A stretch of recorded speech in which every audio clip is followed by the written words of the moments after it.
Assalamu alaikum. So another video. This is basically a third video in our series. So inshallah in this video we will try to cover the third lesson, and also we will go into kind of a bit more into the Arabic grammar part. So before we start this session, let's go through some revision. So we learned that haza and zalika are demonstrative pronouns. Haza means this and zalika means that. They are used to point at something. Haza is used to point at something near and zalika is used to point at something far. And we also learned that the indefinite articles a or an of English are represented by the tanween in Arabic. So a book in Arabic is called kitabun. The effect of a is represented by this tanween right here, and an apple, which in Arabic is called tufahun, and the effect of an is represented by this tanween right here. And we also learned about ma and man. Ma means what and man means who.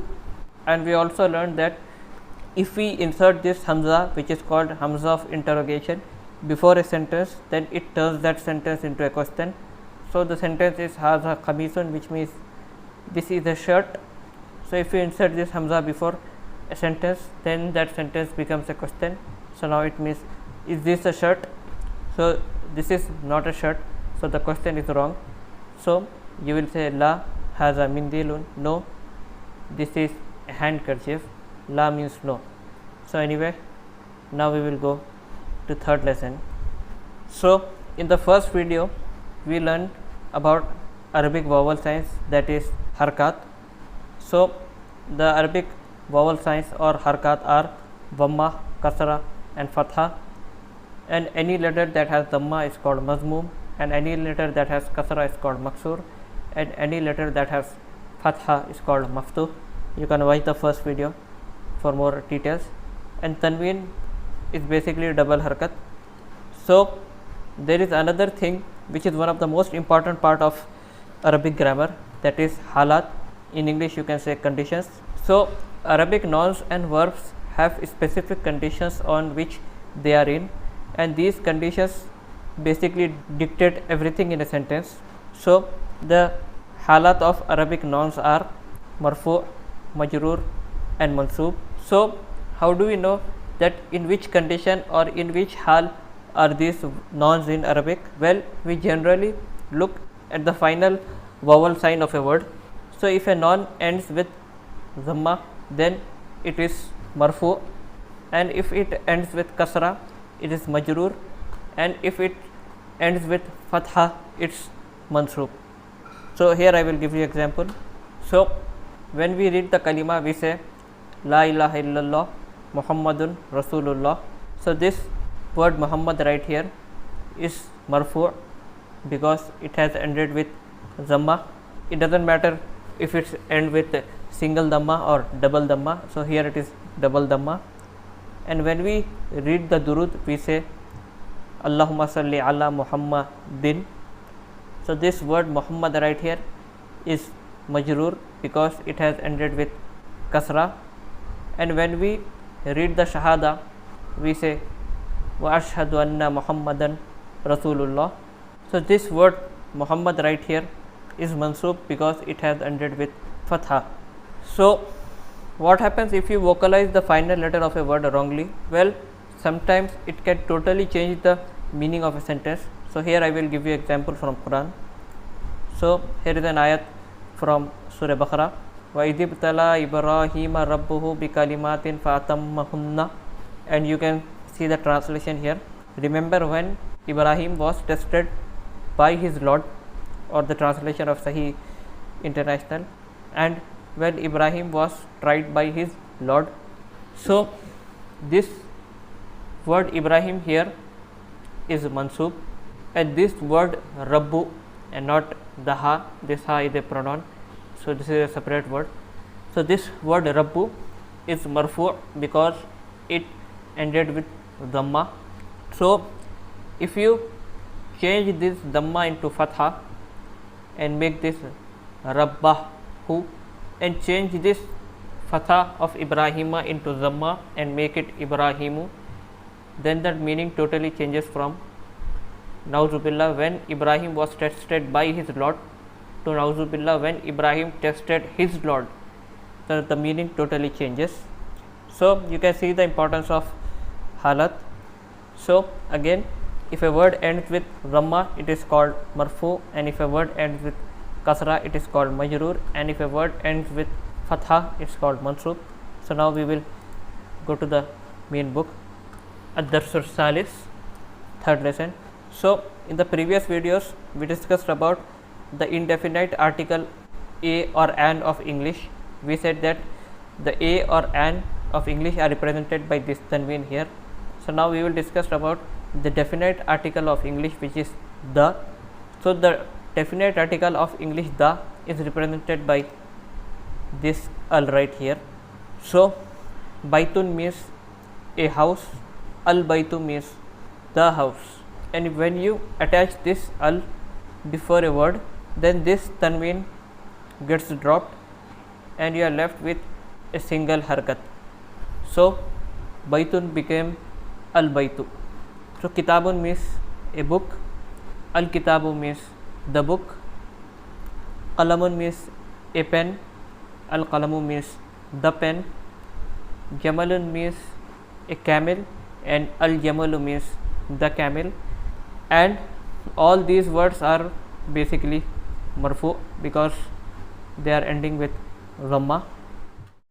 So here is the sentence, al qalamu maksurun, which means the pen is broken, al babu maftuhun, the door is open. So little bit grammar here.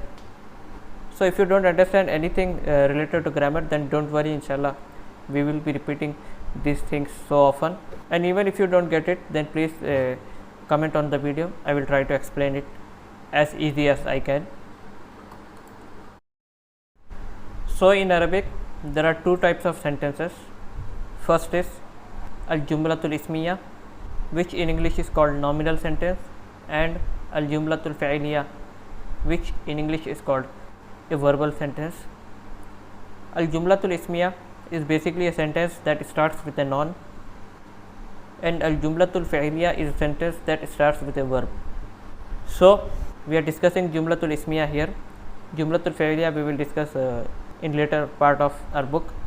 So al jumlatul ismiya is a sentence that starts with a noun, and al jumlatul ismiya should have two things in it. First is al mubtada, which in English is called subject, and al khabar, which in English is called predicate. So let's take example of the book itself. Al qalamu maksurun, which means the pen is broken. So in this sentence the word al qalamu is mubtada, that is subject, and the word maksurun is khabar, that is predicate. So al mubtada is basically the subject about which you are discussing, and khabar is the news or information about that subject. So like in this sentence, the pen is our subject that we are discussing about this thing, pen right here, and is broken is the information which we are giving about the pen. So al qalamu maksurun, the pen is the subject and is broken is the predicate, or in Arabic al qalamu is mubtada and maksurun is khabar. So there are few conditions of mubtada and khabar. So we are discussing only two in this video. First is mubtada is generally definite and is always marfu, and al khabar is generally indefinite and is also always marfu. So this is enough at present. So we said that mubtada is generally definite. So here you can say al qalamu is definite because of the article al, and we said that it is always marfu. So you can say it has ended with dhamma, so it is marfu. And we said that khabar is mostly indefinite, and here you can say the tanween right here, which represents indefinite, and we said that khabar is always marfu, and you can see that it has ended with dhamma, so it is marfu. So al qalabu maksurun means the pen is broken. So the effect of is coming because these two are coming as mubtada and khabar. So al babu maftuhun, the door is open. Maftuh means open, and maksur means broken. I forgot to mention the vocabs. Maksur means broken and maftuh means open. Al babu maftuhun, the door is open. Al waladu jalisun, jalisun means sitting, the boy is sitting. Wal mudarrisu waqifun, and the teacher is standing. Waqifun means standing. So al waladu is subject, that is mubtada, and al jalisun is predicate, that is khabar. And you can see both of these are marfu because both of them have ended with dhamma, and this is definite and this is indefinite. Al kitabu jadidun, the book is new. Wal qalamu qadimun, the pen is old. Jadid means new and qadim means old. Al himaru saghirun, the donkey is small. Saghir means small. Wal hisanu kabirun, and the horse is big. Kabir means big. Al kursiyu maksurun, the chair is broken. Al mindilu wasikhun, wasikhun means dirty. Al ma'u baridun, the water is cold. Al qamaru jamilun, baridun means cold. Al qamaru jamilun, the moon is beautiful. Al baytu qaribun, the house is near. Wal masjidu ba'idun, the mosque is far. Al hajaru thaqilun, the stone is heavy. Wal waraqu khafifun, and the paper is light. Al labanu harun, the milk is hot.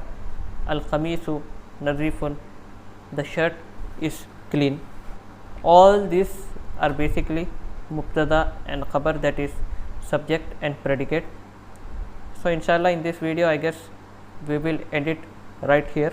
So one more thing which I want to throw at you, which I will inshallah explain you in next lesson, that definite in Arabic is called ma'rifa and indefinite in Arabic is called nakira. So there are about 7 types of definite nouns in Arabic, and al is just one of them. So inshallah this concept I will try to explain you in detail in the next video. Assalamu alaikum.